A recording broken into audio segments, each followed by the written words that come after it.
ሰላም ለእናንተ ይሁን። እንደምናችሁ ውድ ቤተሰቦቼ፣ እግዚአብሔር የተመሰገነ ይሁን። እንግዲህ የጀመርነውን ይህ መንፈሳዊ ውጊያ ከጋሽ ዶክተር መለሰ ወጉ መጽሐፍ የጀመርነውን እንቀጥላለን ዛሬ ማለት ነው። እሺ ጸልየን እንጀምራለን። እግዚአብሔር አባታችን ሆይ በናዝሬቱ በጌታ በኢየሱስ ክርስቶስ ስም እዚህ ስላደረስከን እናመሰግንሃለን። መንፈስ ቅዱስ ሆይ በኢየሱስ ክርስቶስ ስም አስተምረን። ቀሪውን ሰዓት ጊዜ ሁሉ ለአንተ ሰጠን። በወደድከው ባከበርከው በልጅ በኢየሱስ ክርስቶስ ስም። እሺ እግዚአብሔር የተመሰገነ ይሁን። ኢየሱስ ክርስቶስ ጌታ ነው። ዛሬ ምዕራፍ 5ን እናያለን። ምዕራፍ 5 ርዕሱ እርኩሳን መናፍስት በአማኞች ላይ ያላቸው ስልጣንና ኃይል ነው የሚለው። እርኩሳን መናፍስት በማን ላይ ያላቸውን ኃይልና ስልጣን ነው የምናየው? በአማኞች ላይ እርኩሳን መናፍስት ያላቸውን ስልጣንና ኃይል ነው የምናየው ማለት ነው። ዛሬ ሰው የወደፊቱን የማወቅ ጉጉት አለው በሚል ነው የምናየው። ሰው በተፈጥሮ የወደፊቱን አስቀድሞ የማወቅ ጉጉት አለው። የወደፊቱን የማወቅ ነገን ምን ይሆናል የሚለውን በወቅቱ በሚደሰትበትም ሆነ በሚጨነቅበት በቂ ምክንያት ቢኖረውም በቅርቡ ያለውን በመመልከት ፈንታ ገና ስላልደረሰበት ስለ ወደፊቱ በቅርብ ስለማያየው ነገር ማወቅ ይፈልጋል። ምንድነው የተባለው? ልድገመው። በወቅቱ አሁን ላይ ዛሬ ላይ የሚደሰትበትም ሆነ የሚጨነቅበት በቂ ለእያንዳንዱ ቀን ጌታ ኢየሱስ ክርስቶስ ማቴዎስ ላይ ምንድን ያለው? ለቀኑ ክፋቱ ይበቃዋል ብሏል አይደለ? ለቀኑ እያንዳንዱ ቀን የራሱ የሆነ የሚያስጨንቅ የሚያስከፋ ነገር አለው።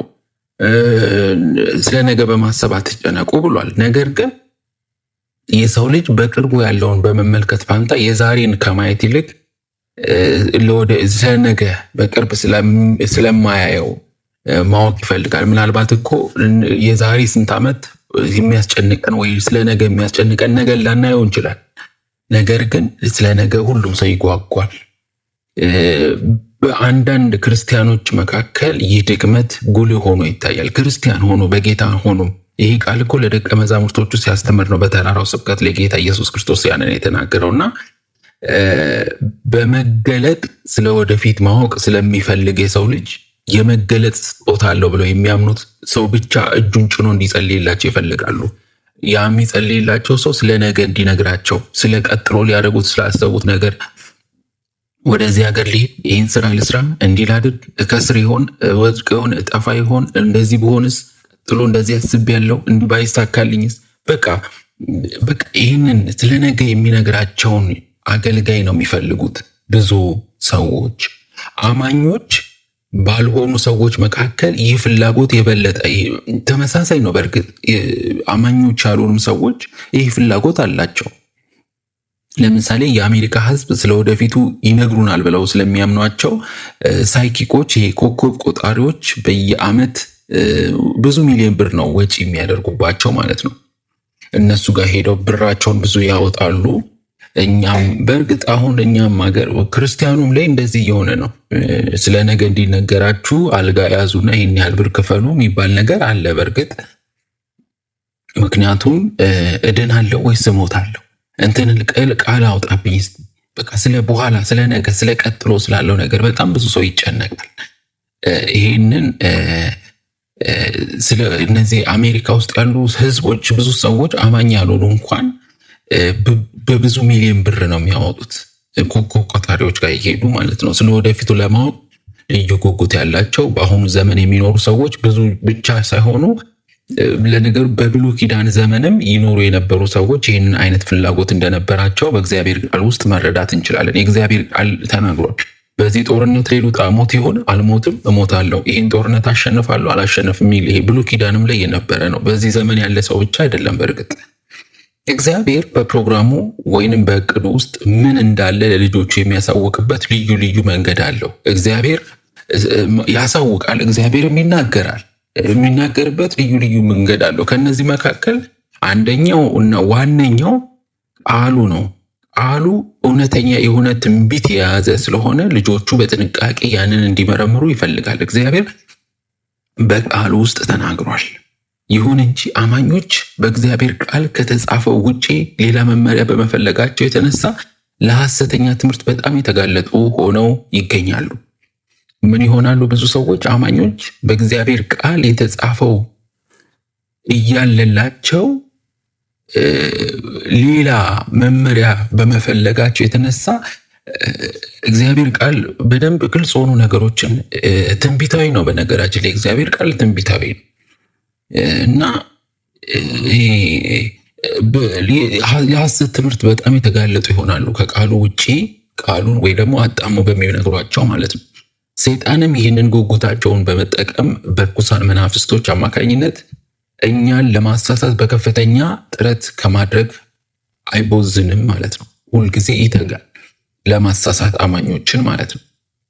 የእግዚአብሔር ቃል ማለት ነው አማኞች እርኩሳን መናፍስትን እንዳይጠሩ ከእነሱ ጋርም እንዳይነጋገሩ ይከለክላል። የእግዚአብሔር ቃል ይከለክላል። አማኞች ምን ማድረግ የለባቸውም? ከእርኩሳን መናፍስት ጋር እነሱን እንዳይጠሯቸው፣ ከእነሱ ጋር ግንኙነት ሆነ ንግግር እንዳይኖራቸው ምን ያደርጋል? ይከለክላል። እንዲያውም በብሉይ ኪዳን ውስጥ እርኩሳን መናፍስትን የሚጠሩና የሚያነጋግሩ እንዲገደሉ በግልጽ ታዟል። እግዚአብሔር ዘጸአት 22:18 ላይ በመካከለኛው ክፍለ ዘመን አውሮፓ ውስጥ ጠንቋዮች እርኩሳን መናፍስትን በመጥራት በሌላው ሰው ላይ ጉዳት ያደርሳሉ ተብሎ ስለሚታመን ሌላው ሰው ላይ እንደውም እኛ ሀገር ምንድነው መርፌ ይወጋሉ፣ ፎቶ ላይ የሆነ ነገር ያደርጋሉ ምናምን ይባላል አይደለ? እንደዚህ ይሄ እርኩሳን መናፍስት በመጥራት አንዳንድ ሰዎች ሌላ ሰው ላይ ጉዳት ያደርሳሉ ተብሎ ስለሚታመን በአውሮፓ በእሳት እያቃጠሉ ይገሏቸው እንደነበር ታሪክ ይመሰክራል ይላል። እንግዲህ በብሉይ ኪዳን ጠንቋይ ማለት የወደፊቱን የሚያውቅ ወይንም የሚጠነቁል ማለት። ጠንቋዮች ራሳቸውን ሙሉ በሙሉ ለርኩሳን መናፍስት የሰጡና ያስገዙ በመሆናቸው ስለ ወደፊቱ መገለጥን ያገኙ ነበረ። ምን ያደርጉ ነበረ? ስለ ወደፊቱ መገለጥን ያገኙ ነበር። እርኩሳን መናፍስት ራሳቸውን የሰጡና ያስገዙ በመሆናቸው ለርኩሳን መናፍስት አንዳንድ ጠንቋዮቹ ማለት ነው። እስራኤላውያን እግዚአብሔር በመንፈሱ የሚሰጣቸው ራእይን ሆነ መገለጥ አልበቃ ብሏቸው በርኩሳን መናፍስት አማካኝነት ስለ ወደፊቱ ለማወቅ ይጓጉ ነበር። እግዚአብሔር በመንፈሱ የሚሰጠው ራእይ አለ። ያ እያለ ነገር ግን ያልበቃ ብሏቸው በርኩሳን መናፍስት አማካኝነት ስለ ወደፊቱ ለማወቅ ይጓጉ ነበር ማለት ነው። የእግዚአብሔር ቃል ባለው ኃይልና ስልጣን አለመካድ በቃል ውስጥ ባለው መገለጥ በመገልገል ፈንታ ከዚያ ውጪ የርኩሳን መናፍስትን ምክርና ሐሳብ መፈለግ በሞት ያስቀጣ ነበረ። ይገደሉ ነበር። እንደዚህ የሚያደርጉ ወደ ርኩሳን መናፍስት የሚሄዱ እነሱን ምክር የሚጠይቁትን ማለት ነው ይገድሏቸው ነበር። እስራኤላውያን ማለት ህዝቡ ከእግዚአብሔር መስመር ሲወጣ ማለት ነው። ምክንያቱም ቃሉ ስለሚያዝ አስማተኞችንና ጠንቋዮችን ምን ማድረግ እንዳለባቸው እግዚአብሔር ለእስራኤላውያን ግልጽ መመሪያ ሰጥቷቸው እንደነበረ ዘዳግም 18:9 ላይ እንደዚህ ያስቀምጣል። አምላካችሁ እግዚአብሔር ወደ ሰጣችሁ ምድር በምትገቡበት ጊዜ በዚያ የሚኖሩ አረማውያን የሚፈጽሙትን አስጠያፊ ልማድ አትከተሉ። እንግዲህ እስራኤላውያን ከግብፅ ምድር ወጥተው ወደ ከነዓን ሲገቡ ከነዓን ውስጥ ይኖሩ የነበሩ ህዝቦች ልዩ ልዩ አምልኮ የነበራቸው ከጠንቋዮችና ከአስማተኞች መመሪያ የሚቀበሉ ነበሩ። ሌላው ቀርቶ ሰውን ለርኩሳን መናፍስት መስዋዕት በማድረግ ያመልኩ ነበር ሰዎችን ማለት ነው።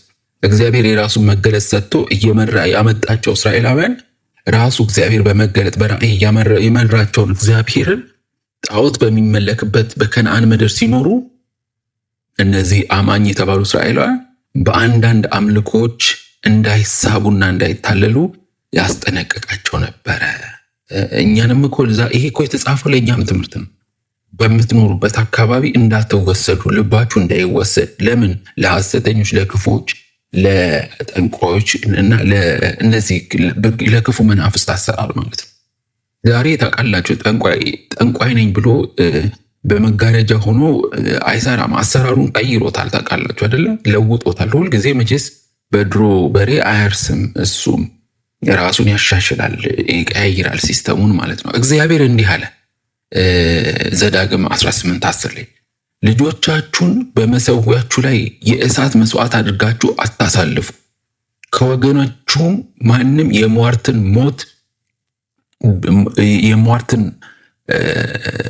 ሞራ በመግለጥ ዕድልን የማምለክ ልማድና እንዲሁም የአስማተኞችንና የመተተኞችን ልማድ እንዲከተል አትፍቀዱ ይላል። በመገለጥ ዕድልን የማምለክ ማለት ነው። ልማድ እና አስማተኞችን የመተተኛን ልምድ እንዳትከተሉ እያለ ነው። መጽሐፍ ቅዱስ በተለያየ መንገድ ከርኩሳን መናፍስት ጋር የሚደረገው ማንኛውንም አይነት ግንኙነት ይከለክላል። ማንኛውንም አይነት ግንኙነት ልዩ ልዩ አስማት በመጠቀም ስለ ወደፊቱ የሚናገሩ ኮከብ በመቁጠር የሰውን የወደፊት ዕድል ይህንን ይመስላል የሚሉ ነበሩ። ነገ ይሄ ነው። አንዳንድ ሰው እንደውም የተለያየ ነገር ይገጥመዋል። ከእንትና ጋር ቢዝነስ ልስራ፣ ከእንትና ጋር ትዳር ልመስርት፣ ከእንትና ጋር እንደዚህ ላድርግ፣ እንትና እንደዚህ ሆነብኝ ማለት ስለ ነገ ይህን ምን ይመስላል ቀጥሎ ያለው ህይወቴ፣ እንዲህ በሆንስ ምን ይገጥመ፣ እንዲህ ባላደርግስ፣ ይሄስ መንገድ ትክክለኛ መንገድ ባይሆን እየሄድኩበት ያለው ማለት ብዙ ነገርን ስለ ነገ ማወቅ ይፈልጋል። በዘመናችን ኮከብ በማስቆጠርና በሌላ ዘዴ የወደፊት እድላቸውን ለማወቅ የሚፈልጉ ሰዎች ቁጥር ምን ያህል ብዙ እንደሆነ እያየን ነው። ልዩ ልዩ አይነት ድግምት በመድገም ሌላው ሰው በርኩሳን መናፍስት ቁጥጥር ስር እንዲውል የሚያደርጉ ማለትም ድግምት በማስደገም አጠገቡ ያለው ሰው እንዲከሸፍ፣ እንዲወድቅ፣ እንዳይሳካለት እሱ ሲወድቅ እኛ ከፍ ከፍ እንድንል እንዲሳካልን የእሱ ኪሳራ ለእኛ ትርፍ እንዲሆንልን የሚያደርጉ ድግምት በመድገም ጠንቋይ ሳይጠይቁ ምንም አይነት ውሳኔ ማድረግ የማይችሉ አጋንንት በመጥራት ከአጋንንት ጋር በግልጽ የሚነጋገሩ ነበሩ፣ አሁንም አሉ፣ ለወደፊቱም ሊኖሩ ይችላሉ። ሰይጣን ሰውን ያለ ፈቃዱ በማስገደድ ሙሉ በሙሉ መግዛትና መቆጣጠር ስለማይችል አጋንንት ጠሪ የሆነው ሰው በፈቃዱ ራሱን ለሰይጣን የሰጠ ሰው ነው ማለት ነው። ሰይጣን አስገድዶት ሳይሆን ሰው አንደኛ የገንዘብ ፍቅርም ነው፣ ነዋይ ፍቅር። እንትና ተሳክቶላቸው እኔ ምን ይሰካል፣ በቃ ይሄ ዓለምና ስጋዊ ነገሮችን መፍቀድ። በቃ በዚህ ዓለም ነገር በጣም የተጠመደ ሰው ምንም ነገር ሊያደርግ ይችላል፣ ስኬት ብሎ ለሚያስበው ነገር ለመድረስ ማለት ነው። ዞሮ ዞሮ እኮ ሁለት ነገር ነው እዚህ ዓለምን የሚገዛው፣ ወይ የስጋ ወይ የመንፈስ፣ ወይ ገንዘብ ወይ ጌታ ኢየሱስ ክርስቶስ። ከሁለቱ አንዱ መቼስ ሁለቱ ነው ምርጫ፣ በየቀኑ የምንወስናቸው ውሳኔዎቻችን ማለት ነው። ራሱን ለሰጠ ሰው እርኩሳን መናፍስት ለዚያ ሰው የወደፊቱን ይገልጹለታል። ያም ሰው መካከለኛ በመሆን መልእክቱን ከእርኩሳን መናፍስት ተቀብሎ ለሌላው ሰው ያስረክባል። ይህ እርኩሳን መናፍስት ጠሪዎች ምንድነው? ራሳቸውን የሰጡ ናቸው። ከዚህ ከርኩሳን መናፍስት የወደፊቱን ይገለጥላቸዋል ተብሎ ስለሚታመኑ እነሱ ጋር ይሄዳሉ። ሰው እነሱ መካከለኛ ይሆናሉ። እርኩሳን መናፍስት ከዛ እነዚህ ሰዎች ሄደው እነሱን ሲጠይቋቸው ያንን መልእክት ይቀበሉና ከርኩሳን መናፍስት የተቀበሉትን መልእክት ለዛ ሰው ወደ እነሱ ለሄደው ሰው ያቀርባሉ ማለት ነው። እና ያው መስዋዕት ይቀርባል፣ ልክ ለእግዚአብሔር ምን እንደሚቀርበው እዛ መስዋዕት አለ፣ የመስዋዕት አካሄዱ አለ ምናምንና ሰው የወደፊቱን ለማወቅ ስለነገ እርኩሳን ጣዖት ድግምት፣ በተለይ ደግሞ በዚህ ዘመን በእግዚአብሔር ቤት በጌታ ስም በስም አይደለ በስሙ በጌታ ስም ብዙ ነገር ሲደረግ እናያለን። በዚህ እንጨርሳለን የዛሬ ጥናት ትምህርታችንን። ነገ ጌታ ቢፈቅድና ቢረዳን በርኩሳን መናፍስት አማካኝነት መገለጥን ማግኘት ይቻላል ወይ የሚለውን የሚቀጥለው ሳምንት እንቀጥላለን ማለት ነው። በዚህ ሳምንት ምናልባት ላልኖር ይችል ይሆናል፣ አላቅም፣ ጌታ ነው የሚያውቀው። ስለዚህ ዛሬ በዚህ እንጨርስና በሚቀጥለው ትምህርታችን ከእሳቸው መጽሐፍ የምናየው በርኩሳን መናፍስት አማካኝነት መገለጥን ማግኘት ይቻላል የሚለውን እናያለን። ሰላም ሁኑልኝ።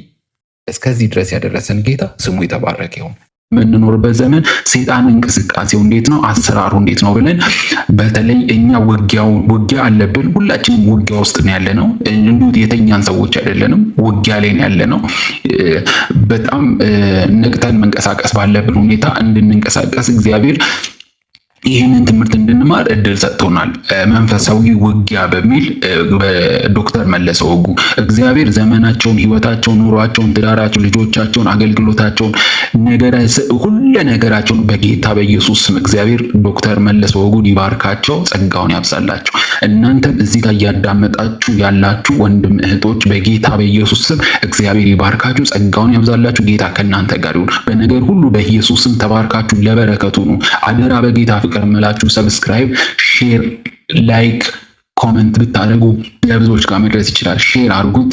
ላይክ በማድረግ ሌሎች ጋር መድረስ ይችላል። በተረፈ ግን እኔንም እግዚአብሔር ስለረዳኝ በእውነት እግዚአብሔርን ከልቤ አመሰግናለሁ። የረዳኝ አምላኬን አመሰግነዋለሁ። እናንተንም ጌታ ባላችሁበት ቦታ በጌታ በኢየሱስ ስም ባርኮ ለበረከት ያድርጋችሁ። በጌታ በኢየሱስ ስም በዚህ ትምህርት እግዚአብሔር በብዙ እያነቃኝ እንደሆነ አምናለሁኝ። ሁሉ ደግሞ ሲሆን ክብሩ ተጠቅልሎ ለሱ ለእግዚአብሔር ይሁን። ኢየሱስ ክርስቶስ ጌታ ነው። ዶክተር መለሰ ወጉንም ባሉበት ቦታ እግዚአብሔር በኢየሱስ ስም ይባርካቸው። እግዚአብሔር ሆይ እናመሰግናለን። በጌታ በኢየሱስ ክርስቶስ ስም ጌታ በቅርብ ይመጣል። ኢየሱስ ጌታ ነው። እግዚአብሔር የተመሰገነ ይሁን።